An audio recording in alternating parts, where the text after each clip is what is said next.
عبادات کا فلسفہ یہ ہے اللہ کا قرب حاصل کرنا۔ اللہ کا قرب حاصل کرنے کے لیے عبادت بھی ضروری ہے، اور اس میں اخلاص اور للہیت کا ہونا، اور اس عبادت کا سنت رسول صلی اللہ علیہ وسلم کے موافق ہونا بھی ضروری ہے۔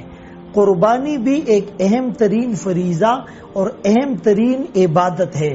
قربان کا لفظ ہی تقرب الی اللہ کی طرف انڈیکیٹ کرتا ہے، اسی لیے فرمایا من وجد سعۃ، کہ جو وسعت رکھتا ہے اور جس کے پاس مال کی فراوانی ہے، صاحب حیثیت ہیں، اس پر قربانی واجب ہے، وہ قربانی کرے۔ اگر اس کے باوجود وہ قربانی نہیں کرتا، وہ ہماری عیدگاہ کے قریب بھی نہ آئے۔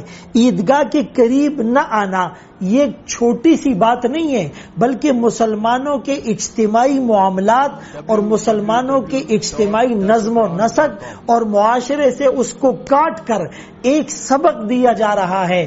من تشبہ بقوم فہو منہم کی طرف اشارہ دیا جا رہا ہے کہ اگر یہ مسلمانوں کی مشابہت اختیار کرتا تو یہ قربانی جیسے عمل اور فریضے سے کبھی بھی محروم نہیں رہتا، کہ اس قربانی کے جانور کو جب ذبح کیا جاتا ہے تو فرمایا کہ اس کے کھر، اس کے سینگ، اس کے خون، اس کے گوشت، اس کے جلد، اس کے تمام لوازمات اور عوارضات کے ساتھ اس کو تولا جائے گا۔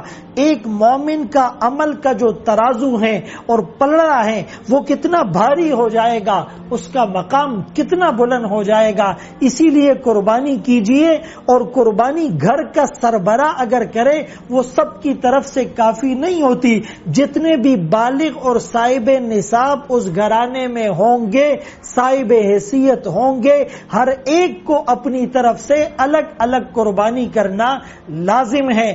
ضرور قربانی کیجئے اور اس عمل سے بالکل بھی محروم نہ رہیں۔